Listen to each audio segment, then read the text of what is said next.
నుంచి రోజున రూతు గ్రంథము మొదటి అధ్యాయము మొదటి నుంచి కొన్ని వచనాలు చదువుతున్నాను. దయచేసి గమనించండి. పిల్లల్ని నిశ్శబ్దంగా ఉంచాలని తల్లిదండ్రులకు మనవి చేస్తున్నాను. రూతు గ్రంథము మొదటి అధ్యాయము మొదటి వచనం నుంచి. న్యాయాధిపతులు ఏలిన దినములయందు దేశములో కరువు కలుగగా యూదా బెత్లెహేము నుండి ఒక మనుష్యుడు తన భార్యను తన 2 కుమారులను వెంట పెట్టుకొని మోయాబు దేశమున కాపురము ఉండుటకు వెళ్ళెను. ఆ మనుష్యుని పేరు ఎలిమెలెకు, అతని భార్య పేరు నయోమి. అతని 2 కుమారుల పేర్లు మహలోను, కిలియోను. వారు యూదా బెత్లెహేము వారైన ఎఫ్రాతీయులు. వారు మోయాబు దేశమునకు వెళ్ళి అక్కడ కాపురము ఉండిరి. నయోమి పెనిమిటి అయిన ఎలిమెలెకు చనిపోయిన తరువాత ఆమెయు ఆమె 2 కుమారులను నిలిచి ఉండిరి. వారు మోయాబు స్త్రీలను పెండ్లి చేసుకొనిరి. వారిలో ఒకదాని పేరు ఓర్ఫా, రెండవ దాని పేరు రూతు. వారు ఇంచుమించు 10 సంవత్సరములు అక్కడ నివసించిన తరువాత మహలోను, కిలియోనను 2 చనిపోయిరి. కాగా ఆ స్త్రీ తాను కనిన 2 కుమారులను తన పెనిమిటియు లేదాయను.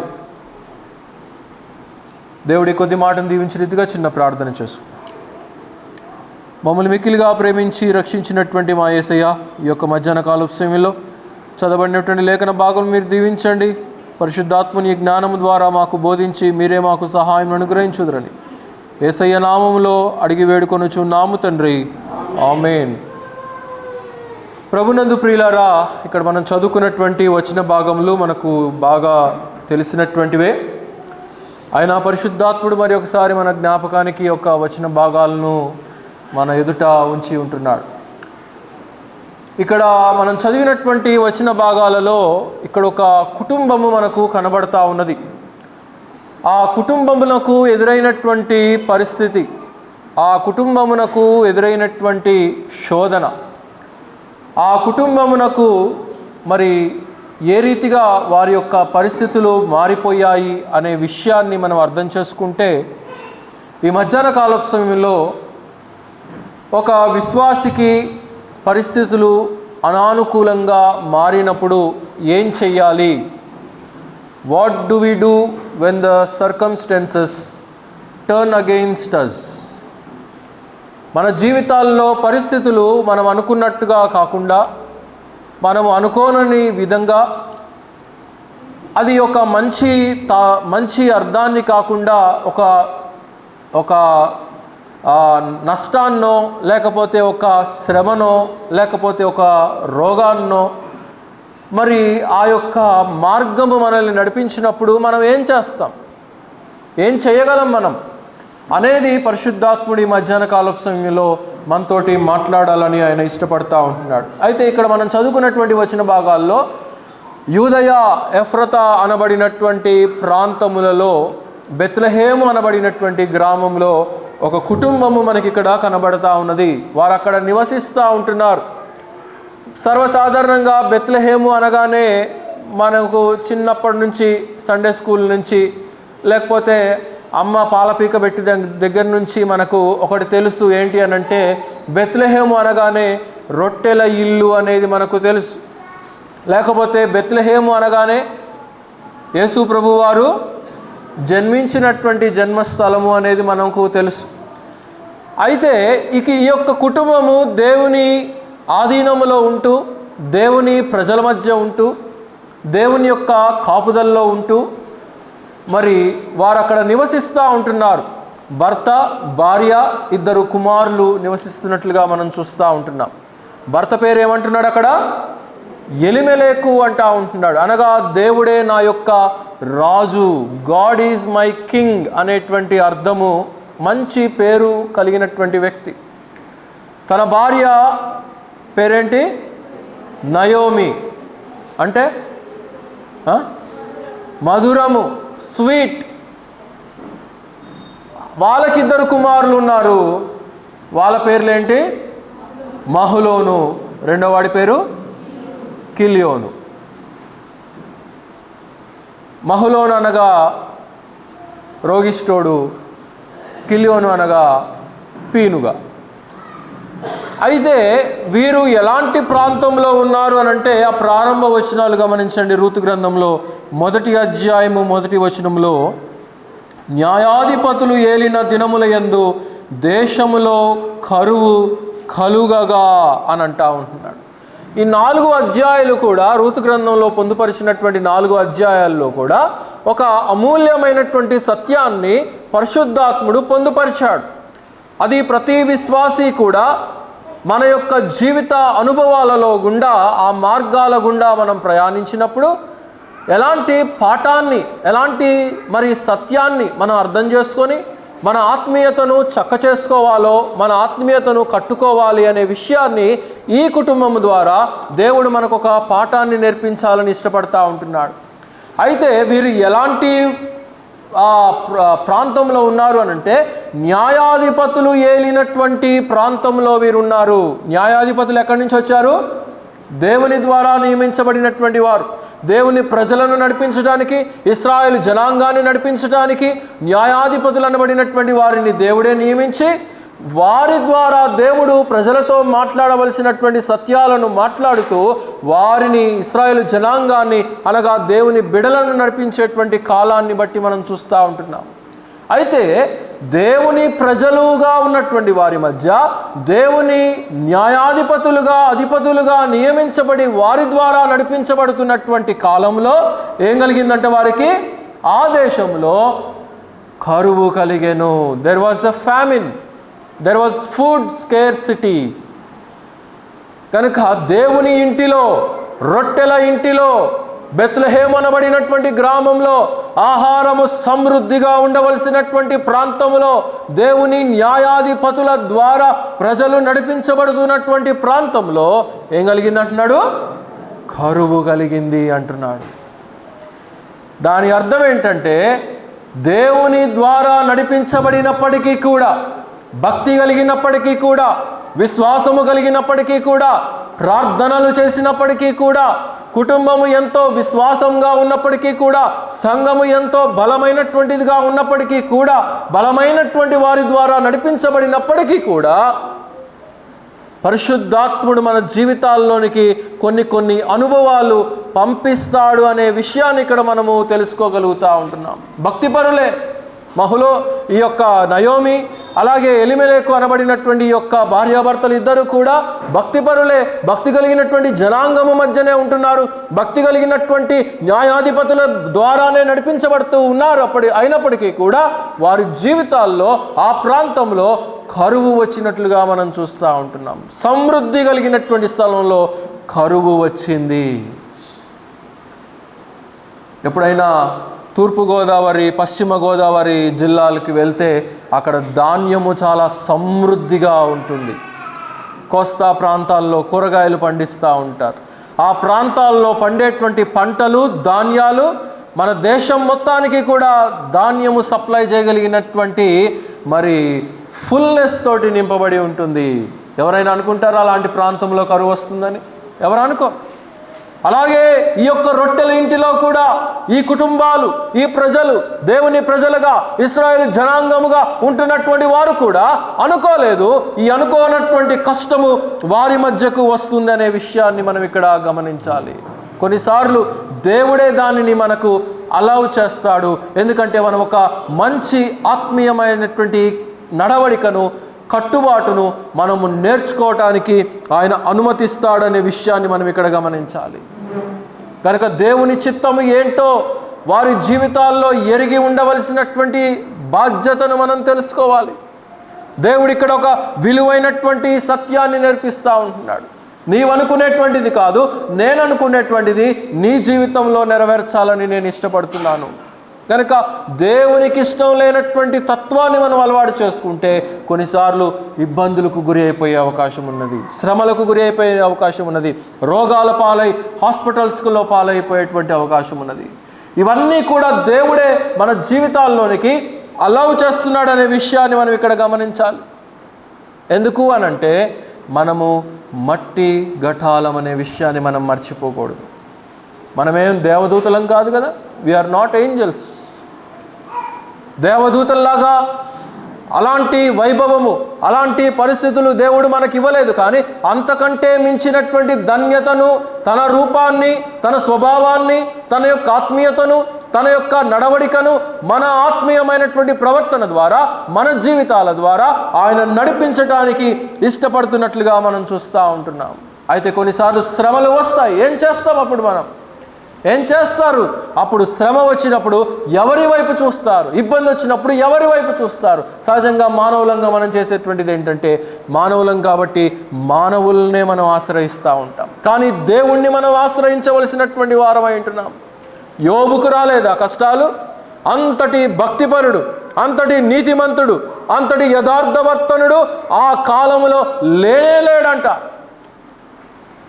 అలాంటి భక్తిపరుడైనటువంటి యోబుకు కూడా దేవుడు శ్రమలను, నిట్టూర్పులను, కష్టాలను, రోగాలను, ఇబ్బందులను, మరణ వేదనలను ఆయనకు చుట్టుముట్టినట్లుగా మనం చూడగలుగుతూ ఉంటున్నాం. అందును బట్టి మనము అలాంటి ప్రయాణాన్ని కనుక ఒకవేళ తీసుకోవాల్సి వచ్చినప్పుడు మనం ఎవరి వైపు మనం చూస్తున్నామో అనేది మనం అర్థం చేసుకోవాలి ప్రియులారా. ఇక్కడ నాకు అర్థం కానటువంటి విషయం ఏంటంటే, వీళ్ళు దేవుని యొక్క భయభక్తులు కలిగినటువంటి జనాంగం మధ్యనే వీరు ఉన్నప్పటికీ కూడా, ఈ తల్లిదండ్రులైనటువంటి వారు కూడా ఎంతో చక్కటి పేర్లను వారు కలిగి ఉన్నప్పటికీ కూడా, కుమారులకు వచ్చేసరికి ఎందుకు ఇట్లాంటి మరి అర్థాలు వచ్చేటువంటి పేర్లు పెట్టారో నాకు అర్థం కాలేదు. ఎన్నిసార్లు ఈ వాక్యం చదివినా, చిన్నప్పటి నుంచి జరిగినటువంటి వాక్యాలు అయినప్పటికీ కూడా, మరి ఈ యొక్క తండ్రి పేరు ఎలిమెలెకు, దేవుడే నా యొక్క రాజు. కుమారులకు ఏం పేరు పెట్టాలి? ఈయన దేవుడే నా రాజు అన్నప్పుడు ఈయన కూడా అలాంటి పేర్లు ఇచ్చేటువంటివే. చిన్న రాజనో, పెద్ద రాజనో, లేకపోతే ప్రిన్స్ అనో, ఏదో ఒక పేర్లు అట్లాంటివి పెట్టుకోవాలి. కానీ ఏం పెట్టాడు? ఒకడేమో రోగిష్ఠుడు, ఇంకొకడేమో పీనుగా. అంటే ఊగిపోయేటువంటి వాడు, పడిపోయేటువంటి వాడు, అర్థాలు ఇచ్చేటువంటి పేర్లను వీరు పెట్టారు. దైవభక్తి కలిగినప్పటికీ కూడా దైవ నియమముతో కూడినటువంటి పేర్లు పెట్టట్లేదు పిల్లలకి. నేడు కూడా జరుగుతున్నటువంటిది అదే. ఒక క్రైస్తవ పేర్లను, బైబిల్ అర్థాన్ని ఇచ్చేటువంటి పేర్లను, లేకపోతే మరి ఒక మిషనరీ పేర్లను, మరి దేవుని నియమం ప్రకారంగా నేడు పిల్లలకు వారి కడుపున పుట్టినటువంటి సంతానానికి పెట్టగలుగుతున్నారా? పెట్టలేకపోతూ ఉంటున్నారు. దానికి కారణం ఏంటంటే, ఏదో ఒక రిజర్వేషన్లు రావనో, లేకపోతే స్కీములు రావనో, లేకపోతే గవర్నమెంట్ నుంచి వచ్చేటువంటి రాయితీలు రావనో, లేకపోతే ఈ అన్న దీవెన, ఆ అన్న దీవెన రావేమో. వెలిగిందా మైండ్లోకి? కాబట్టి ఈ లోకమును ఆశించి, లోక పోకడను ఆశించి పిల్లలకు సరి అయినటువంటి పేర్లను, నామకరణాలు పెట్టలేకపోతూ ఉంటున్నారు. ఇప్పుడు తల్లిదండ్రులే డిసైడ్ చేసుకొని పాస్టర్ గారి దగ్గరకు వచ్చి పేర్లు పెట్టమంటున్నారు అనుకోండి. మంచి మంచి పేర్లు పెడుతున్నారు. కొన్నిసార్లు లోకపరమైనటువంటి పేర్లు కూడా పెడతా ఉంటున్నారు. ఎందుకంటే తల్లిదండ్రులకు ఒక భయం ఏర్పడింది. మీకే కాదు, నాకు కూడా. ఏంటి అనంటే, ఒకవేళ పాస్టర్ గారు ఆయన పేరే పెడతారేమో, ఈ బిడ్డను అప్పగించి పేరు పెట్టిన ఆయన అనంటే ఆ పాస్టర్ గారి పేరే వీళ్ళకి కూడా పెడతాడేమో అని చెప్పేసి ముందుగానే పేర్లు రాసేసుకొని చెప్పేస్తూ ఉంటున్నారు. ఓకే, తప్పులేదు, ఇట్స్ గుడ్. కాబట్టి అయితే ఇక్కడ మనం చూస్తూ ఉంటున్నాము, వీరు మాత్రము అలాంటి పేర్లను పిల్లలకు పెట్టలేకపోయారు, దేవుని దగ్గర అడగలేకపోయారు. ఎంత ప్రార్థన చేయాలి? బిడ్డ పుడుతున్నాడు అనగానే, కడుపులో ఉన్నటువంటి ఆ యొక్క పిండం ఎదుగుతూ ఉంటుండగానే ఎంతో ప్రార్థనలు, ఎంతో దేవుని యొక్క కృప కొరకు కనిపెట్టాలి, దేవుని యొక్క వాత్సల్యత కొరకు కనిపెట్టాలి. ఆ బిడ్డ పుడుతుంది అనగానే ఎంతో ఆనందంతో దేవుని మహిమపరిచే విధానంగా పేర్లను పెట్టవలసినటువంటి వారై ఉంటుంటే ఇక్కడ అలాగా ఉండట్లేదు. ఎందుకంటే న్యూట్రల్ జీవితాలు, న్యూట్రల్ ఆత్మీయత. కారులో న్యూట్రల్ గేర్ వేసామనుకోండి, అది ముందుకైనా పోయిద్ది, వెనకైనా పోయిద్ది. అదే ఏదో ఒక గేర్లో వేసి పెడితే అది ముందుకు కదలదు, ఎక్కడ వెనక్కి కదలదు, అక్కడే నిలబడి ఉంటుంది. అలాగే ఆత్మీయమైనటువంటి జీవితాలు కూడా నేడు ప్రపంచ క్రైస్తవ్యంలో, ప్రపంచ సంఘాలలో ఆ రీతిగా వస్తూ ఉంటుంది. అదే క్రమాన్ని అలవాటు చేసుకుంటూ ఉంటున్నారు. న్యూట్రల్ జీవితాలు, న్యూట్రల్ ఆత్మీయత, కాంప్రమైజ్డ్ లైఫ్. దేవుని కొరకు కాక లోకం కొరకు కాంప్రమైజ్ అయిపోతూ ఉంటున్నారు. ఒక మాట చదివి సహాయం చేయండి. ప్రకటన గ్రంథము 3వ అధ్యాయము 15వ వచనాన్ని త్రిప్పండి. ప్రకటన గ్రంథము 3వ అధ్యాయము 15వ వచనం. నీ క్రియలను నేను ఎరుగుదును, నీవు చల్లగానైనను వెచ్చగానైనను లేవు, ఉండిన మేలు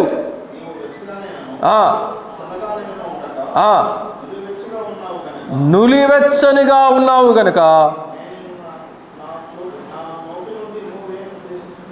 నా నోటి నుండి ఉమ్మివేయ ఉద్దేశించుచున్నాను. న్యూట్రల్ క్రైస్తవులకి దేవుడు చెప్పేది ఏంటంటే, నా నోటి నుండి ఉమ్మివేయాలని ఉద్దేశిస్తున్నాను. Because you are compromising. Neutral జీవిత విధానానికి, ఆత్మీయతకు నీవు అలవాటు పడిపోయి ఉన్నావు. దేవుని నియమాన్ని కాపాడుకోవాలని కానీ, దేవుని ప్రసన్నత కొరకు కనిపెట్టాలని కానీ, దేవుని ఆలోచన ఏంటో జీవితాల్లో జరిగించబడటానికి ఆలోచన చేసేటువంటి వారు ఉండట్లేదు నేడు. అందుకే దేవుడు అంటా ఉంటున్నాడు, ఒక కష్టము వస్తే, ఒక శ్రమ వస్తే ఈ కుటుంబాన్ని మనకు పరిచయం చేస్తా. ఏం చేస్తావు నువ్వు నేటి కాలంలో? ఎవరి వైపు చూస్తావు? దేవుని చిత్తం వైపు కొరకు కనిపెడతావా? బిడల పేర్లకే కనిపెట్టట్లేదే, ఇక కుటుంబ విషయాలకు వచ్చేసరికి కనిపెట్టేటువంటి అనుభవం ఉన్నదా? అక్కడంటా ఉంటున్నాడు, నీవు చల్లగా లేవు, వెచ్చగా లేవు. ఏ స్థితిలో ఉన్నాడంట? నులివెచ్చని స్థితి. అవసరమైతే లోకంలో దూకుతారు, అవసరమైతే సంఘంలో దూకుతారు, అవసరమైతే పాపంలో దూకుతారు, అవసరమైతే నీతిలోనికి దూకుతారు. నేడు బోధలు కూడా అలాగే అవుతూ ఉంటున్నాయి, పాస్టర్లు కూడా అలాగే తయారవుతూ ఉంటారు.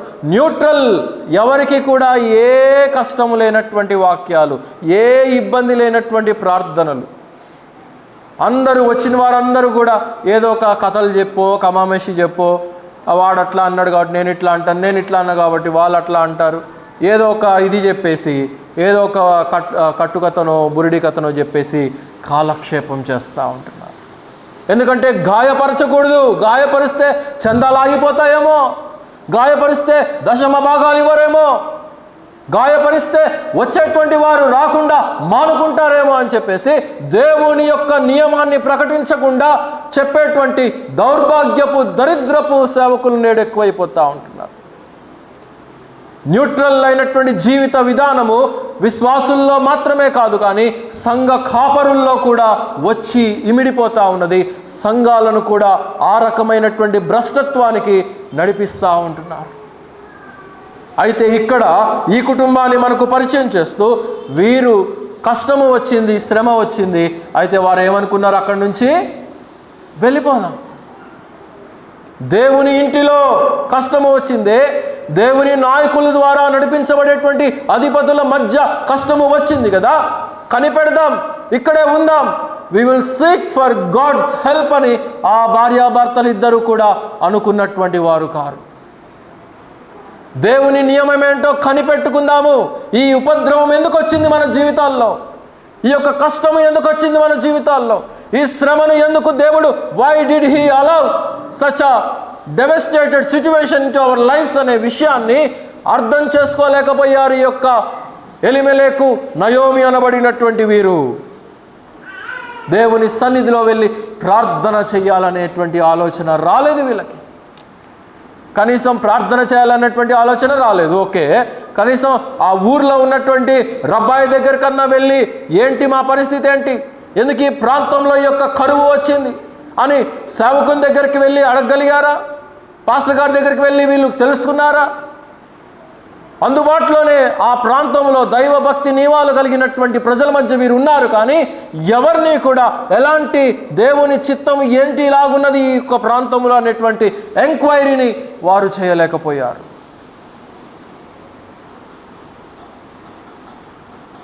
సహోదరులు, గాబ్రియల్ 3 సంవత్సరాల క్రితం వారి కుటుంబానికి వచ్చినటువంటి ఇబ్బందిని బట్టి ముందుగానే పరిగెత్తుకుంటా మందిర ఆవరణలోనికి వచ్చేసాడు. ఇక్కడికి వచ్చేసి, తమ్ముడు ఇది పరిస్థితి, ప్రార్థన చేయి. ఆ సిట్యువేషన్ జరిగిన వెంటనే దే సీక్ గాడ్. అలాగా ప్రతి ఒక్కరము కూడా దేవునిని కనిపెట్టాలి. దేవుని కొరకు మనం పరుగులెత్తాలి. ఈ కుటుంబము దేవునిని అడగలేదు, ప్రార్థన చేయలేదు, రబ్బాయిని అడగలేదు. ఎవరిని అడగకుండా ఏం నిశ్చయించుకున్నారు? They decided to vacate from the place which they are living. ఎక్కడికి వెళ్ళిపోదాం అనుకున్నారు? మోయాబుకు వెళ్ళిపోదాం. ఇక్కడ కష్టం వచ్చిందా? ఇక్కడ నుంచి వదిలిపెట్టి వెళ్ళిపోదాం. ఇక్కడ బాధ కలిగిందా? ఈ ప్రాంతం వద్దు మనకి.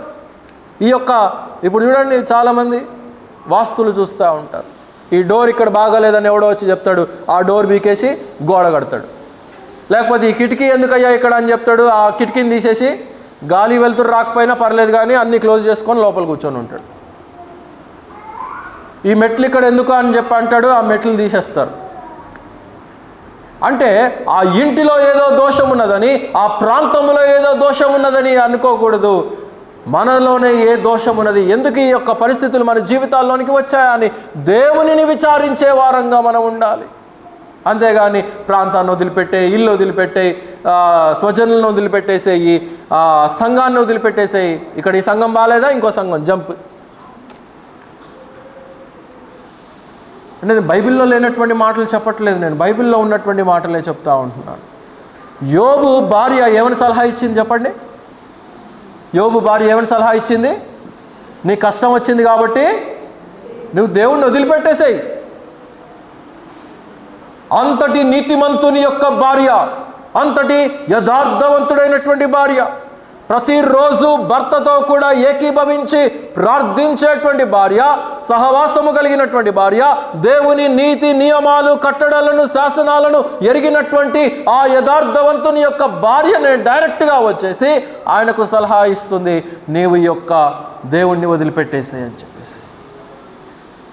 అంటే మనస్సు దేవుని మీద లేదు, మనస్సు దేవుని సహాయం పొందాలని లేదు, దేవుని మీద ఆధారపడాలనేటువంటిది లేదు.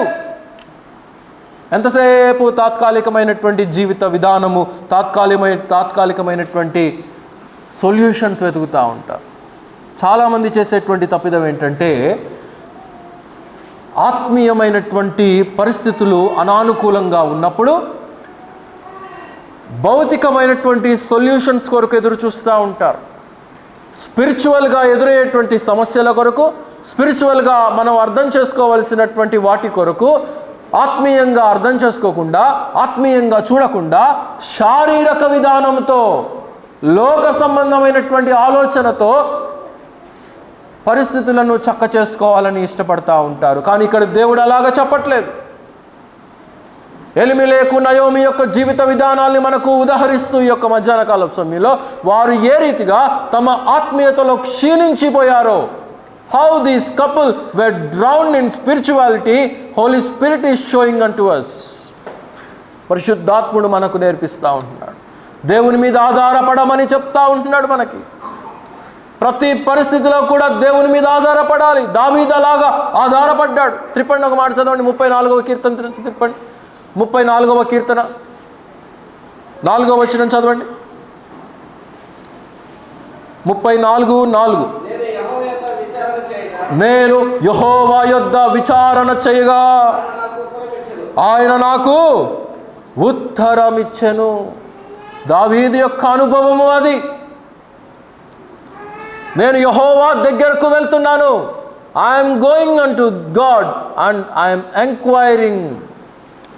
ఆయన దగ్గర విచారణ చేస్తూ ఉంటున్నాను, ఆయన దగ్గర నుండి జవాబును పొందుతూ ఉంటున్నాను. When the situations are very tough. చెప్పండి అందరూ, టఫ్ అని చెప్పండి. చెప్పండి అమ్మ గట్టిగా, అదేం బూత్ మాట కాదు, ఇంగ్లీష్లో టఫ్ అని, కష్టం. ప్రతికూలమైనటువంటి పరిస్థితులు మనకు ఎదురైనప్పుడు దావీదు మనకు నేర్పేది ఏంటంటే, నేను యెహోవా యొద్ద విచారణ చేయటానికి నేను వెళ్ళాను. Did you remember God?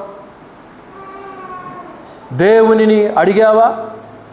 ఏంటి నాయన, ఎందుకు ఈ శ్రమ వచ్చింది, ఎందుకు ఈ కష్టం వచ్చింది, నా జీవితంలో ఏదైనా పొరపాటు ఉందా, నా పరిస్థితుల్లో నేనేదైనా చక్కగా లేనా?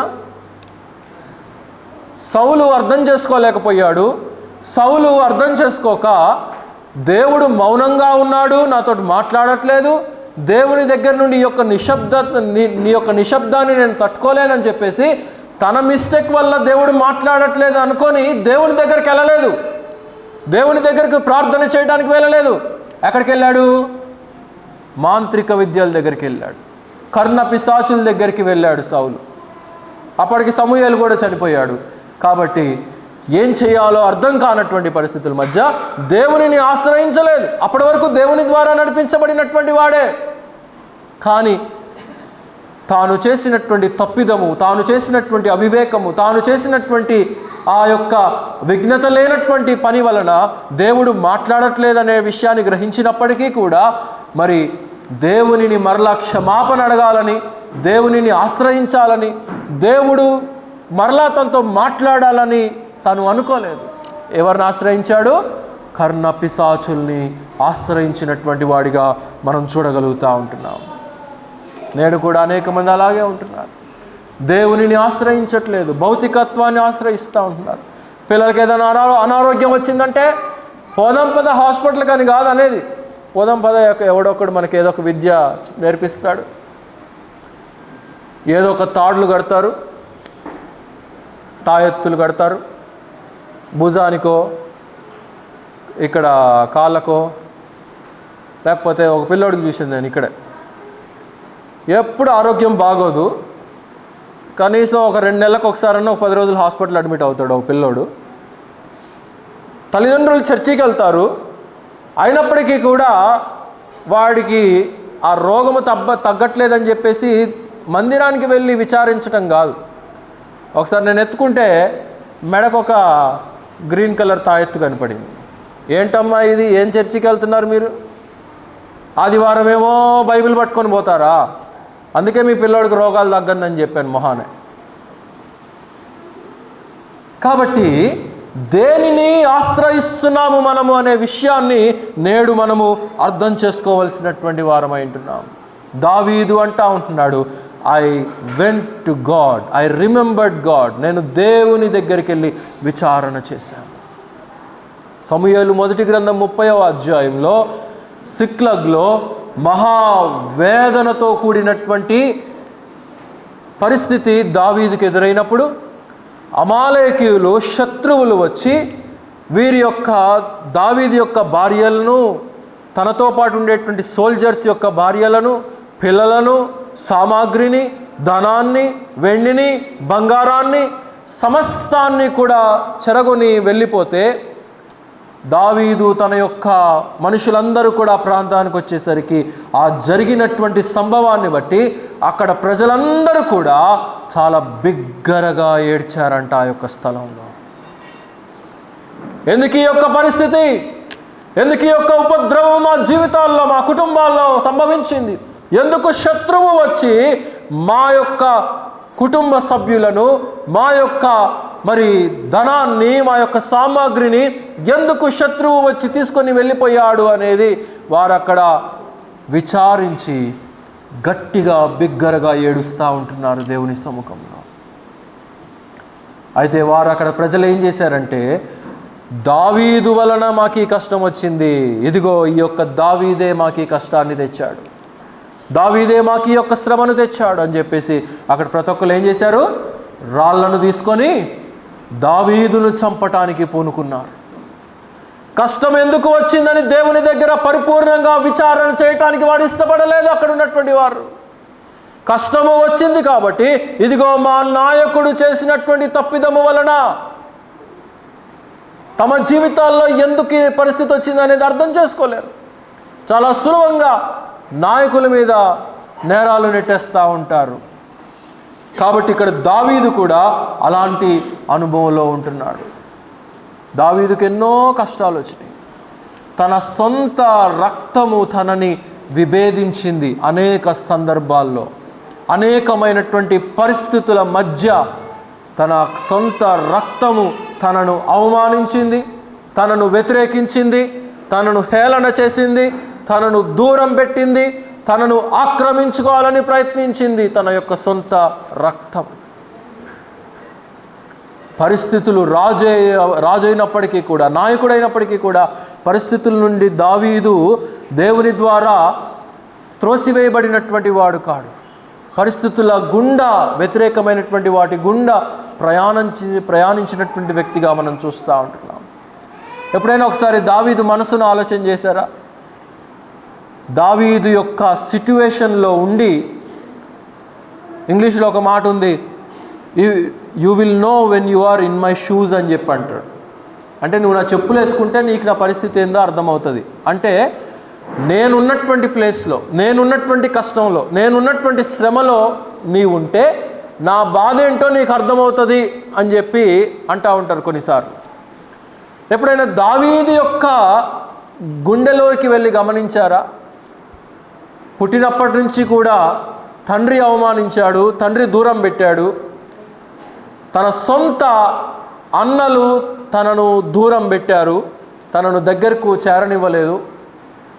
సరేలే, ఏదో అయిపోయింది, ఆ కుటుంబంతో ఇక అయిపోయింది, నేను ఇప్పుడు పెళ్లి చేసుకున్నాను కదా, నాకు ఒక భార్య ఉంది, నాకు ఒక కుటుంబం ఉంది అని అనుకునే లోపే ఏమైంది? సొంత మామ పగబట్టి చంపటానికి ప్రయత్నించాడు. ఇది పోయింది. సరే, ఇది పోయింది కదా అని చెప్పేసి అనేకమైనటువంటి భార్యలను చేసుకున్నాడు, పిల్లల్ని కన్నాడు. కనీసం కడుపును పుట్టినటువంటి పిల్లలన్నా నన్ను ప్రేమగా చూసుకుంటారు అని చెప్తే పిల్లలు చూసుకున్నారా? పిల్లలు కూడా చూసుకోలేదు. తండ్రి చూసుకోలేదు, అన్నలు చూసుకోలేదు, భార్య కుటుంబ సభ్యులు చూసుకోలేదు. కడుపును పుట్టినటువంటి సంతానము కూడా దావీదును అర్థం చేసుకున్నటువంటి వారు కారు. అమ్నోను అర్థం చేసుకోలేదు, కిలియాబు అర్థం చేసుకోలేదు. కిలియాబు చరిత్ర ఎక్కువ రాయబడలేదు అనుకోండి, ముందుగానే చనిపోయినట్టున్నాడు. తర్వాత మూడోవాడు అబ్షాలోము, వాడు మహా తిరుగుబాటు చేసినటువంటి వాడు దావీదు యొక్క సింహాసనానికి, దావీదు యొక్క రాజరికానికి. పెద్దోడు తండ్రికి అండగా ఉండవలసినటువంటి వాడు, తండ్రి భుజములను కాయవలసినటువంటి పెద్ద కుమారుడేమో సొంత చెల్లెల్నే రేప్ చేసి పారిపోయి హతమార్చబడ్డాడు తమ్ముడి ద్వారా. తర్వాత అబ్షాలోమైనా సరిగ్గా ఉంటాడంటే వాడు సరిగ్గా లేడు. తర్వాత ఉన్నటువంటి ఆదోనిజానా వాడైనా సరిగ్గా ఉన్నాడంటే వాడు కూడా సరిగ్గా లేడు. ఇప్పుడు ప్రజలు చెప్పండి, ప్రజలు ఏం చేస్తున్నారు? ఇక్కడ సిక్లగ్లో రాయి తీసుకొని చూడండి, తండ్రి, అన్నలు, భార్య, కుటుంబ సభ్యులు, కడుపును పుట్టినటువంటి సంతానము, తాను నమ్మకంగా ఎంచినటువంటి ప్రజలు కూడా ఇప్పుడు ఏం చేస్తున్నారు? రాళ్ళు తీసుకొని ఇతన్ని చంపటానికి ఉద్దేశిస్తూ ఉంటున్నారు. అయితే దావీదు ఏమీ కూడా కలవరపడినటువంటి వాడు కాడు. దావీదు ఏమీ కూడా బెదిరిపోయినటువంటి వాడు కాడు, జడిసినటువంటి వాడు కాడు దావీదు. ఎందుకంటే దావీదుకి ఇవన్నీ చాలా తేలికమైనటువంటివి. ఎందుకంటే యవ్వన వయసు నుండే దేవుని మీద ఆధారపడినటువంటి వాడు ఎన్నో సమస్యల గుండా, ఎన్నో ప్రమాదాల గుండా, ఎన్నో ఇరుకుల మధ్యలో నుండి దేవుడు తనను ఏ రీతిగా తప్పించాడు అనేటువంటి విశ్వాసము దేవుని మీద పరిపూర్ణంగా కలిగినటువంటి వాడిగా మనం చూడగలుగుతూ ఉంటున్నాం. వెంటనే సెక్యూరిటీ అరేంజ్ చేయండి రా అని చెప్పలేదు. వెంటనే ఎవరు వస్తారు నాకు ప్రొటెక్షన్కి అని ఇక్కడ అర్థం చేసుకోవట్లేదు. ఇప్పుడు సేవకులను చూడండి, నలుగురు ఇటు, నలుగురు అటు. మన భాషలో చెప్పాలంటే బౌన్సర్స్. దానికి ఒక డ్రెస్ కోడ్. వీడు సరి అయినటువంటి జీవిత విధానం చేస్తే కదా ఎవడొచ్చి మీద పడిపోయి చంపేస్తాడో అని చెప్పేసి బౌన్సర్స్ని పెట్టుకొని, ప్రొటెక్షన్ని పెట్టుకొని, వీడి కారుకు ఒక 2 కార్లు అవతల 2 కార్లు ఇవతల సేవకులు. ఒకడు అమెరికాలో ఉన్నాడు, ఆడికి మొత్తం గుండు, ఆడు వాక్యం చెప్తా ఉంటే ఇంకొకడు వచ్చి కర్చీఫ్ తీసుకొని గుండు నుడుస్తూ ఉంటాడు.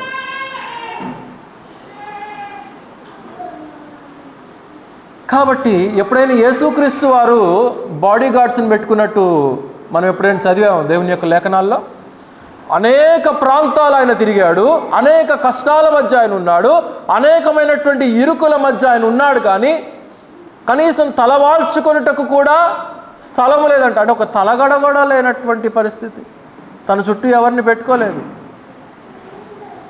ఒకసారి పేతురు ఖైదీలు వచ్చి అరెస్ట్ చేయడానికి ప్రయత్నించినప్పుడు పేతురు ఏం చేశాడు? వెంటనే కత్తి తీసుకొని చెవుని నరికేశాడు. అప్పుడు యేసుక్రీస్తు వారు ఒక మాట అంటాడు, పేతురు, నన్ను నేను రక్షించుకోవడానికి నాకు సామర్థ్యం లేదనుకున్నావా పేతురు? నేను ఒక్క మాట అడిగితే నా పరలోకపు తండ్రి వేవేల సైన్యాన్ని పంపించి నన్ను కాపాడలేడా? నేడు జరుగుతున్నటువంటి పరిస్థితులు ఏ రీతిగా ఉంటున్నాయో మనం ఇక్కడ అర్థం చేసుకోవచ్చు ప్రియులారా. 91వ కీర్తన 11వ వచనం మనందరికి తెలిసినటువంటిదే. యెహోవా మనం పోయేటువంటి నీ మార్గములన్నిటిలో కూడా తన దేవదూతలను కావలి ఉంచును అని చెప్పి అక్కడ రాయబడి ఉంది 91:11. దేవుని మీద విశ్వాసం ఉన్నదా? విశ్వాసం ఉంటే భౌతికమైనటువంటి ప్రొటెక్షన్ ఎందుకు? నిరీక్షణ ఉంటే భౌతికమైనటువంటి ఆధారాలు ఎందుకు? దావీదు ఇక్కడ అలాగ చేసినటువంటి వాడు కాడు. దేవుని మీద ఆధారపడినటువంటి వాడిగా మనం చూస్తూ ఉంటున్నాం. చదవండి 1 సమూయేలు గ్రంథం 30వ అధ్యాయం 6వ వచనం చదవండి. అక్కడ ఆయన ఏం చేస్తున్నాడో మనకు కనబడుతుంది. సమూయేలు 1 గ్రంథము 30వ అధ్యాయము 6వ వచనం. The book of 1 Samuel 36. దావీదు మిక్కిలి దుఃఖపడెను.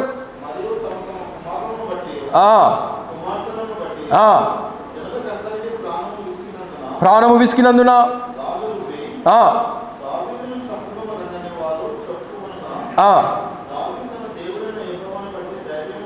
చూడండి, దావీదు తన దేవుడైనటువంటి యెహోవాను బట్టి ధైర్యము తెచ్చుకొనెను.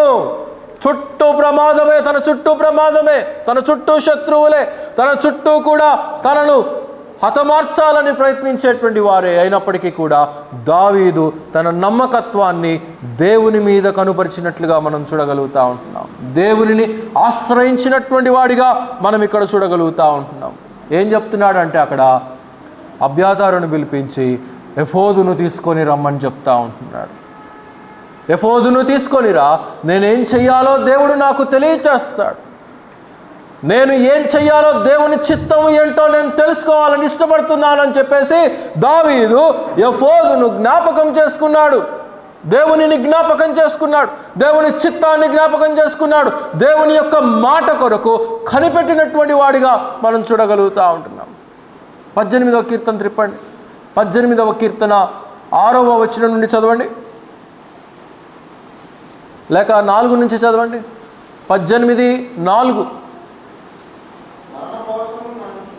మరణపాశములు నన్ను చుట్టుకొని ఉండగా భక్తిహీనులు వరద పొంగువలే నా మీద పడగా పాతాళపు పాశములు నన్ను అరికట్టగను.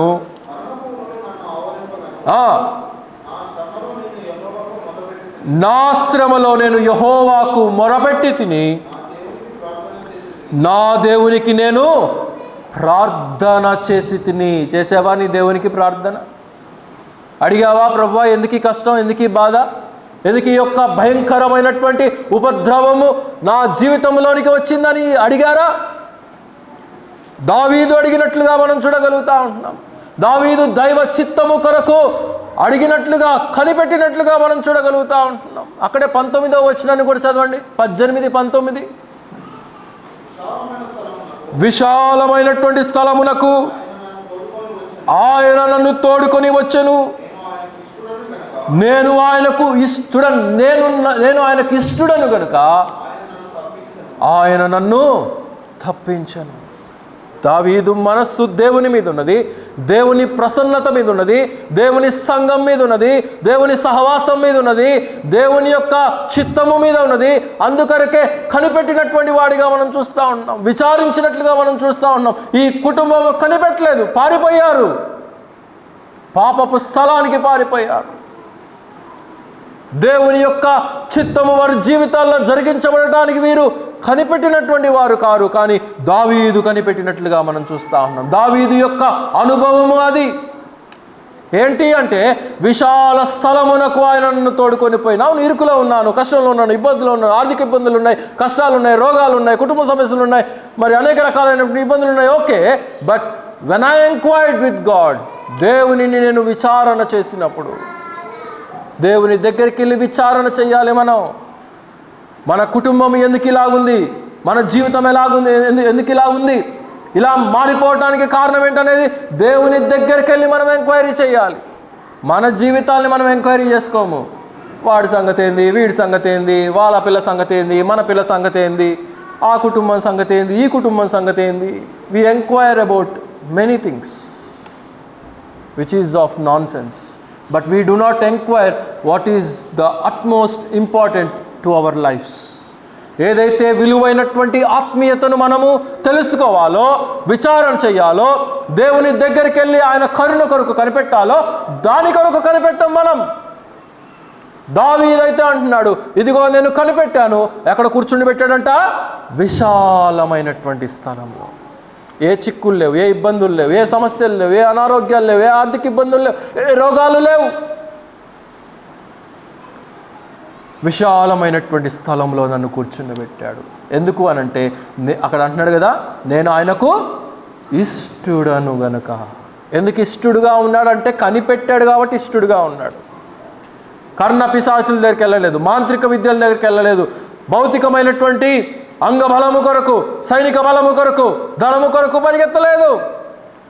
చూడండి, ఒక మాట చదవనక్కర్లేదు. యెహెజ్కేలు గ్రంథం 1వ అధ్యాయం 20వ వచనంలో అక్కడ యెహెజ్కేలు గురించి రాయబడుతూ ప్రవక్త అంట, దేవుని ఆత్మ ఎక్కడికి వెళ్తే ఈయన కూడా అక్కడికి వెళ్ళాడంట. అలాగా పరిశుద్ధాత్ముడు మనల్ని ఎక్కడికి నడిపిస్తే అక్కడికి మనము నడిచేవారమై ఉండాలి. ఎలాగ నడుస్తామంటే ఆయన చిత్తం కొరకు మనం కనిపెట్టినప్పుడు మనము అప్పుడు నడవగలుగుతామనే విషయాన్ని మనం గ్రహించాలి. అడగండి దేవుణ్ణి, వెళ్ళాలా లేదా నాయన, నేను ఇలాగ అనుకుంటున్నాను, నేను ఇది చెయ్యాలా వద్దా. దేవుడు చెయ్యొద్దు అనంటే ఆటంకపరుస్తాడు. అపోస్తల కార్యాల గ్రంథం 16వ అధ్యాయంలో రాయబడి ఉంది. పౌలుని గురించి రాయబడుతూ, పౌలు తన యొక్క బృందము బయలుదేరి ఒక ప్రాంతానికి వెళ్ళాలని అనుకుంటే దేవుని ఆత్మ వచ్చి వారిని అడ్డగించిందంట. వద్దు, మీరు వెళ్ళొద్దు, ఆ ప్రాంతానికి వెళ్ళొద్దు, this is not the right time to go. కనుక దేవుని చిత్తము కొరకు కనిపెట్టవలసినటువంటి బాధ్యత మన మీద ఉన్నది ప్రియులారా. దేవుని చిత్తము లేకుండా పరిగెత్తితే, అంటే ఇండైరెక్ట్గా దేవుడు లేకుండా పరిగెత్తితే ఎవడొచ్చి కూర్చుంటాడు చెప్పండి? దేవుడు లేడు. ఇంకొక ఆప్షన్ ఏంటి? సాతానుడు ఆప్షన్. దేవుని చిత్తానికి, దేవుని ఆలోచనకు, దేవుని మనుగడకు, దేవుని ప్రసన్నతకు, దేవుని సన్నిధికి if we do not run అంటూ హిమ్, సాటన్ విల్ రన్ అంటూ అస్. సాతానుడు వచ్చి ముందే తిష్టేసి కూర్చుంటాడు. కాబట్టి వాడి యొక్క ప్రభావం, వాడి యొక్క జీవితము, వాడి యొక్క ఆలోచన మన జీవితాల్లో స్థాపించబడక మునుపే మనం దేవుని దగ్గరకు పరిగెత్తాలి. లోకం కొరకో, ధనం కొరకో, పాపం కొరకో, ఐహిక విచారాల కొరకో మనము పరిగెత్తటానికి వీలు లేదు. సమస్తమును తన ఆధీనములో ఉంచుకొని మన జీవితాలను ప్రోక్షించి, మన జీవితాలను సంరక్షించి, మన జీవితాలను నడిపించి, కాచి, కాపాడి నడిపించగలిగినటువంటి మహాయోధుడు యేసు ప్రభువు కనుక ఆ యోధుని మీద మనం ఆధారపడాలి. He will never forsake and he will never leave you. ఆయన నిన్ను ఎన్నడూ విడిచిపెట్టేటువంటి దేవుడు కాడు. ఆయన నిన్ను ఎన్నడూ కూడా ఎడబాపేటువంటి దేవుడు కాడు. ఉందా ఆయన మీద నమ్మకం? ఉందా ఆయన మీద విశ్వాసము అనే విషయాన్ని ఇక్కడ తెలియచేస్తూ ఉంటున్నాడు. కాబట్టి కష్టాలు, ఇబ్బందులు వస్తాయి, ఆర్థిక ఇబ్బందులు వస్తాయి, కుటుంబ సమస్యలు వస్తాయి, రోగాలు వస్తాయి. ఇదెందుకు వచ్చింది? అత్తగారు ఏదో ఒక మాట అన్నదని చెప్పేసి అత్తలు అన్నాక అంటారు. అత్తల పనే అది. ఏం కోడలు తెచ్చుకున్నాను నిన్న కొడుకు చేసుకోవడానికి? కూర చేయటం రాదు, వంట చేయటం రాదు. భర్తలు కూడా అంటారు కొన్నిసార్లు భార్యని, ఏం చేసావు, నీ మొహంలాగుంది. అప్పుడు భార్య ఏం చేయాలి? నెగిటివ్గా తీసుకోకూడదు దాన్ని. నీ మొహంలా ఉంది అని అంటే నీది యేసు రక్తం క్షమించండి, నీ మొహం మంచిగా లేదని నీకు నువ్వు ఒప్పుకున్నట్టు ఉంటుంది అప్పుడు భర్తతో గొడవ పడితే. కాబట్టి ఎలాగా? భార్యలు లేరా? ఈ నిచ్చి కట్టి పెట్టాడు మా అయ్య, నాకు నా జీవితం ఇలా తగలబడింది, లేకపోతే ఎక్కడో నేను ఇంగ్లాండ్లో ఉండాల్సిన దాన్ని, లండన్లో ఉండాల్సిన దాన్ని. కాబట్టి దేవుని మీద ఆధారపడనటువంటి జీవితాలు ఇక్కడ మనం చూడగలుగుతూ ఉంటున్నాము. వీరు కనిపెట్టలేకపోయారు. They do not have patience. నిరీక్షణ లేదు వారికి, ఓర్పు లేదు వారికి, సహనము లేదు వారికి. 33వ కీర్తన త్రిప్పండి, 18వ వచనం. 33వ కీర్తన 18వ వచనం.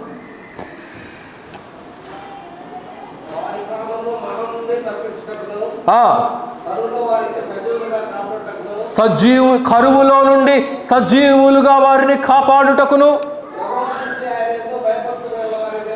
యెహోవా దృష్టి ఆయన యందు భయభక్తులు కలిగినటువంటి వారి మీదను, కృప కనిపెట్టు వారి మీదను నిలచియుండును. గనక ఆయన దృష్టి ఎక్కడ ఉంటుందంటే మనం కనిపెట్టే వారమై ఉండాలి, ఓర్పుతో ఉండాలి, సహనంతో ఉండాలి. గనక ఆ ఓర్పు సహనాలు ఆత్మీయతను కట్టేలాగా చేస్తాయి. It will build the spiritual character. Character లేనటువంటి వాడు పారిపోతాడు, క్యారెక్టర్ ఉన్నటువంటి వాడు నిలిచి ఉంటాడు. ఆత్మీయమైనటువంటి స్థితిగతులను ఎరిగి దేవుని మాటలను అంగీకరించి జీవితాలను కట్టుకోవాలని, జీవితాలను నిర్మించుకోవాలని, దేవునిలో బలపడాలనుకునేటువంటి వారు దేవుని కొరకు కనిపెట్టేవారుగా ఉంటారనేది మనం ఇక్కడ గమనించాలి.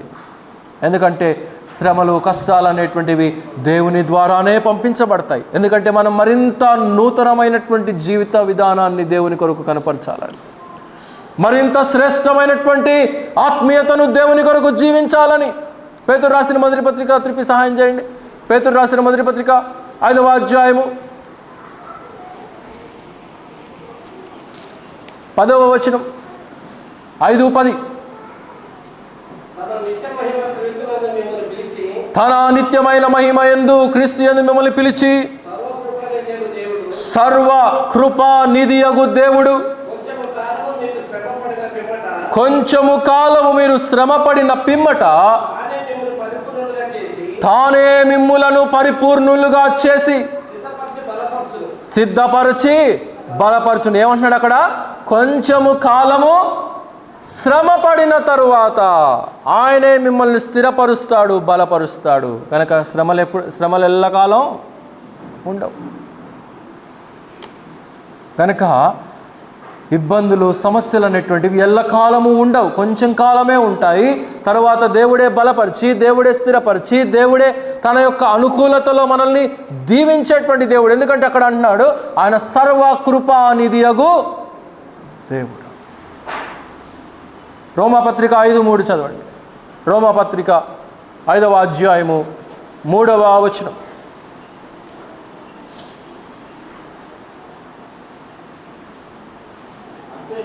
అంతేకాదు శ్రమ ఓర్పును, ఓర్పు పరీక్షను, పరీక్ష నిరీక్షణను కలుగు చేయునని ఎరిగి. గనక తెలుసుకోవాలి ముందు క్రైస్తవ బిడలంగా, విశ్వాసులంగా, క్రీస్తు రక్తంలో శుద్ధీకరించబడినటువంటి వారంగా శ్రమ ఓర్పును కలుగు చేస్తుంది, ఓర్పు నిరీక్షణను కలుగు చేస్తుంది అనేటువంటి మరి విధానాన్ని ముందు మనం తెలుసుకోవలసినటువంటి వారమైంటున్నాం.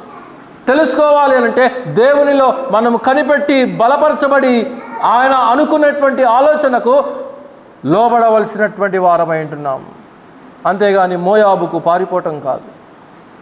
60వ కీర్తనలో అంటాడు 8వ వచనంలో, మోయాబు నేను కాలు కడుక్కునేటువంటి పల్లెం. It is the place where I wash my feet. నేను కాలు కడుక్కునేటువంటి స్థలానికి ఎందుకు పోయాను? రొట్టెల ఇంటి నుంచి ఎక్కడికి వెళ్ళారు? వీళ్ళు కాళ్ళు శుభ్రపరచుకునేటువంటి స్థలానికి వెళ్ళారు.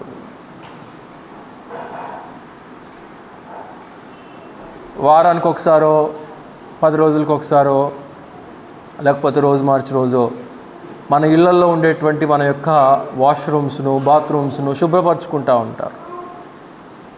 సర్ఫ్ వేసి, యాసిడ్ వేసి, లిక్విడ్లన్నీ వేసి, ఎన్ని వేసినా కానీ ఆ బండలు ఎంత చక్కగా శుభ్రంగా మనమే స్వయంగా కడిగి దాన్ని 10 సార్లు రుద్ది కడిగినా కానీ మనం ఆ యొక్క ఫ్లోర్ మీద మనము కూర్చోవటానికి ఎప్పుడూ కూడా మనం ఇష్టపడం. ఎందుకంటే అది మనం స్నానం చేసుకునేటువంటి స్థలం, అది మనం ఉపయోగించుకునేటువంటి వాళ్ళం, అది మనం కాలు కడుక్కునేటువంటి స్థలం. మనం అప్పటికప్పుడు శుభ్రపరచుకొని అప్పుడే కూడా ఎప్పుడు జీవితకాలంలో ఎవరు కూడా ఎప్పుడు కూడా వెళ్ళి కూర్చోరు. బాత్రూమ్ ఫ్లోర్ బాగుంది, అందమైనటువంటి టైల్స్ ఉన్నాయి, శుభ్రమైనటువంటి మార్బుల్స్ గ్రానైట్స్తో ఉన్నాయి బాత్రూమ్లు అని చెప్పేసి ఎవడు కూడా బాత్రూంలో పోయి ఆ కింద నేల మీద కూర్చోడు. వీళ్ళు చేసినటువంటి పని కూడా అదే. కనుక దేవుడు విసర్జించినటువంటి జనాంగము మధ్యకు వీరు వెళ్ళిపోయారు. మోయాబీలు ఎవరు చెప్పండి? మోయాబీలు ఎవరు? లోతుకు తన పెద్ద కుమార్తెకు పుట్టినటువంటి సంతానము మోయాబీలు. అక్రమముగా పాపము చేసినటువంటి జనాంగము వీరు మోయాబీలు, అమ్మోనీయులు. అలాంటి జనాంగం మధ్యలోనికి వీరు వెళ్ళిపోయి దేవుని దగ్గర కనిపెట్టకుండా, దృష్టించకుండా వీరు మార్గము మరిచిపోయి ఆహారము సమృద్ధిగా ఉన్నటువంటి స్థలములో నుండి కరువు వచ్చింది, కానీ దేవుని కొరకు కనిపెట్టలేదు. దేవుని దీవిస్తాడనేటువంటి నిరీక్షణ లేకుండా మోయాబుకు వెళ్ళిపోయారు. మోయాబుకు వెళ్ళిపోతే కూడా వారికి అంతకంటే దౌర్బల్యమైనటువంటి గతి వెళ్ళిపోయింది. ఏం కలిగింది చెప్పండి? ఇంకా నష్టం కలిగిందా, లాభం కలిగిందా? వెళ్ళినందువలన నష్టమే కలిగింది. భర్త చనిపోయాడు, పెద్ద కుమారుడు చనిపోయాడు, చిన్న కుమారుడు చనిపోయాడు. వెళ్ళటం వల్ల ఎలాంటి ప్రయోజనము కలగలేదు, వెళ్ళటం వల్ల ఎలాంటి దీవెన రాలేదు. ఎందుకంటే దేవుని మాట విని, దేవుని సత్యం ప్రకారంగా, దేవుని ఆత్మీయత ప్రకారంగా, దేవుని వాక్యం ప్రకారంగా ఆయన ఎడల నిరీక్షణ, విశ్వాసము, ప్రార్థన, సహవాసము కలిగినటువంటి జీవితాలను ఆయన స్థిరపరిచి, బలపరిచి మరింత దీవెనను కురిపించగలిగినటువంటి దేవుడు మనకున్నాడు అనేటువంటి విశ్వాసం మనలో ఉండాలి ప్రియులారా. ఒకే ఒక మాట చదివించి నేను ముగిస్తాను, సమయం అయిపోవచ్చింది. రోమాపత్రిక 8వ అధ్యాయము 18వ వచనం. ప్రతి ఒక్కరికి కూడా విశ్వాసి అనబడినటువంటి వారికి ఈ మాటలు హృదయాల్లో ముద్రించబడి ఉండాలి. 8 చూడండి, 8:18 చదవండి మళ్ళా. మన ఎడల ప్రత్యక్షము కాబోవు మహిమ ఎదుట ఇప్పటి కాలపు శ్రమలు ఎన్నతగినవి కావని ఎంచుచూ ఉన్నాము. కనుక ప్రతి రక్షించబడినటువంటి విశ్వాసి యొక్క హృదయంలో ఇది ముద్రించబడి ఉండాలి. ఏంటి అనంటే, మన ఎదుట ప్రత్యక్షముగా పోయేటువంటి పరలోక మహిమ ఎదుట, పరలోక స్వాస్థ్యం ఎదుట, దేవుని యొక్క ఆ కుమారుడి అయినటువంటి ఆ యొక్క స్వారూప్యము, తన స్వభావము, తన యొక్క మహిమా తేజస్సుల ఎదుట ఈ లోకపు శ్రమలు, ఈ యొక్క ఆత్మీయ జీవితంలో మనకు ఎదురయ్యేటువంటి శ్రమలు, ఉపద్రవాలు, సమస్యలు, ఆర్థిక ఇబ్బందులు, కుటుంబ సమస్యలు ఇవేవి కూడా ఎన్న తగినట్టువి కావు. Wait patiently, wait upon the Lord. నిరీక్షణ కలిగి ఉండండి, ఓర్పు కలిగి ఉండండి, దేవుని ద్వారా కనిపెట్టేవారై ఉండండి. దేవుడే తగిన కాలమందు ఎలాగ సమాధానం ఇయ్యాలో, ఎలాగ సమస్యలను తీర్చాలో, ఎలాగ రోగాలను నయం చేయాలో, స్వస్థపరచాలో, ఎలాగ ఆర్థిక ఇబ్బందుల నుండి లేవనెత్తాలో, ఎలాగ కుటుంబ సమస్యల నుండి మరలా ఆ యొక్క రిలేషన్స్ను మరలా ఇవ్వాలో, ఎలాగ ఉద్యోగాలు లేనటువంటి స్థితి నుండి మరలా ఎలాగ ఉద్యోగాలు ఇవ్వాలో, సమస్త దీవెనను కూడా సర్వకృపానిధియగు దేవుడు మన జీవితాల్లో కుమ్మరించునుగాక. అయితే మనం ఒకటి చేయాలి, నిరీక్షించాలి, ఆయన కొరకు కనిపెట్టి ఆయన యొద్ద విచారణ చేయాలి. మనుషుల దగ్గర కాదు, దేవుని సన్నిధిలో మనం విచారం చేయాలి. దేవుడి కొద్ది మాటలు మనందరి హృదయాల్లో నిండారులుగా దీవించునుగాక. అందరూ కూడా తలలు వంచినట్లయితే ముగింపు ప్రార్థన. ప్రియ ప్రభువా, ఈ యొక్క మధ్యాహ్న కాలపు సమయంలో మా వినికిడిలో చదవబడినటువంటి లేఖన భాగంలో మీరు దీవించి మాకు వడ్డించి తెలియచేసిన విధానాన్ని బట్టి ఎంతగానో స్తుతించి చూడు. అలనాడు ఎలిమెలెకు, నయోమి మీ ఆధీనంలో ఉన్నప్పటికీ, మీ బిడలుగా ఉన్నప్పటికీ తమ కుటుంబాన్ని కట్టుకునేటువంటి విషయంలో వారు మీ యొక్క ఆలోచనను వారు నెరవేర్చలేకపోయారు. బిడ్డలు పుట్టినప్పుడు నెరవేర్చుకోలేదు, బిడ్డలు పెరిగాక నెరవేర్చుకోలేదు. తద్వారా మీ నుండి దూరమైపోయి నష్టాన్ని వారు చవి చూశారు. అవును నాయన, మా జీవితాల్లో కొన్నిసార్లు ఉపద్రవాలు, మేము అనుకోనటువంటి పరిస్థితులు, మేము ఒకటి అనుకుంటే ఒకటి, మేము రీచ్ అవ్వాలని అనుకున్నటువంటిది రీచ్ కాలేక, మేము అనుకున్నటువంటి గోల్ నెరవేర్చబడలేకపోయినప్పుడు, కష్టాలు మా మీదకి వచ్చినప్పుడు, శ్రమలు మా మీదకి వచ్చినప్పుడు, ఉపద్రవాలు మా మీదకి వచ్చినప్పుడు మిమ్మల్ని విడిచిపెట్టేసి, మీ మందిరాన్ని విడిచిపెట్టేసి, మీ సహవాసాన్ని విడిచిపెట్టేసి, ప్రార్థనా జీవితాన్ని విడిచిపెట్టేసి, వాక్యము చదవటం విడిచిపెట్టేసి, మిమ్మల్ని విడిచిపెట్టేసి మేము వెళ్తే ఏమి సాధించగలం? ఏమీ సాధించలేము. మీ యొద్ద విచారణ చేసినప్పుడు, మీ యొద్ద కనిపెట్టినప్పుడు, మిమ్మల్నే మేము ఆధారముగా చేసుకొని మా జీవితాలని నడిపించుకున్నప్పుడు గొప్ప దీవెన, రెట్టింపైనటువంటి ఆశీర్వాదం మా జీవితాల్లోనికి మీరు నెరవేర్చేటువంటి దేవుడు. అలాగా అనేక మంది భక్తుల జీవితాల్లో మీరు నెరవేర్చారు. మా జీవితాల్లో కూడా అనేక సమయాల్లో మునుపు నెరవేర్చారు. ఇక ముందు కూడా మమ్మల్ని ఆ రీతిగా నడిపించేటువంటి దేవుడవు నాయన. మేము మీ ఎదుట కనిపెట్టి మీ ప్రేమ, మీ యొక్క వాత్సల్యత, మీ అనురాగము, మీ యొక్క ఓర్పు సహనము కలిగి ఈ జీవితపు కాలము ఎక్కువ శ్రమల కాలము కాదని, తక్కువ శ్రమల కాలమే అని మీరు మా ఎదుట దాచి ఉంచినటువంటి ఆ యొక్క దీవెనలు, మహోపకారములు ఎన్నో గొప్పవి ఉన్నవి కనుక వాటి కొరకు మేము నిరీక్షించి ముందుకు సాగేటువంటి కృపను మాకు దయచేయండి. ఈ మధ్యాహ్న కాలపు సమయంలో చేరి వచ్చినటువంటి ప్రియ సంఘాన్ని నిండారులుగా దీవించండి. ప్రతి కుటుంబాన్ని కూడా నిండారులుగా ఆశీర్వదించండి. ప్రతి ఒక్కరిని కూడా ఆత్మీయమైనటువంటి జీవితాల్లో మీరు కట్టమని ప్రార్థన చేయించుకుంటున్నాం. యవన బిడ్డలు మీరు దీవించండి. కుడిమికి కానీ ఎడముకు కానీ తొలగిపోక మంచి జీవిత విధానాన్ని వారు మీ కొరకు జీవించడానికి మీ యొక్క సహాయం అనుగ్రహించండి.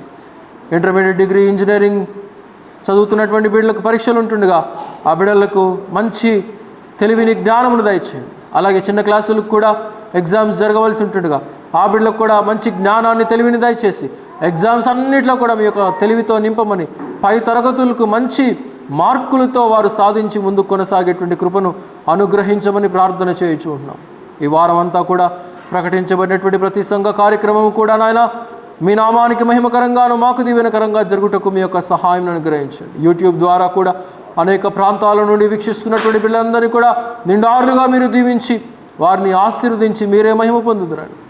తిరిగి ప్రియ బిడ్డలందరూ వారి వారి గృహాలకి వెలుచు ఉంటుండగా మీ యొక్క క్షేమముతో నింపి ముందుకు నడిపించండి. వచ్చే ఆదివారం నుంచి మార్పు చేయబడినటువంటి ఆరాధన సమయాలకు అనుగుణంగా మేము మీ యొక్క మందిర ఆవరణలో చేరి మిమ్మల్ని మహిమపరిచేటువంటి కృపను మాకు అనుగ్రహించి మీరే మహిమ పొందుదురని యేసుక్రీస్తు వారి దివ్యనామములో స్తుతించి వేడుకొనుచు నాము తండ్రి. ఆమేన్. మన తండ్రి అయినటువంటి దేవుని యొక్క ప్రేమయు, మన ప్రభువును మన రక్షకుడైనటువంటి యేసుక్రీస్తు వారి యొక్క కృపయు, పరిశుద్ధాత్ముని యొక్క అన్యోన్య సహవాసము సన్నిధి సర్వలోకంలో ఉన్నటువంటి పరిశుద్ధులందరితో పాటు మనకును సదాకాలం తోడే నడిపించునుగాక. ఆమేన్. అందరికీ వందనాలండి. సెలవు తీసుకుంటాం.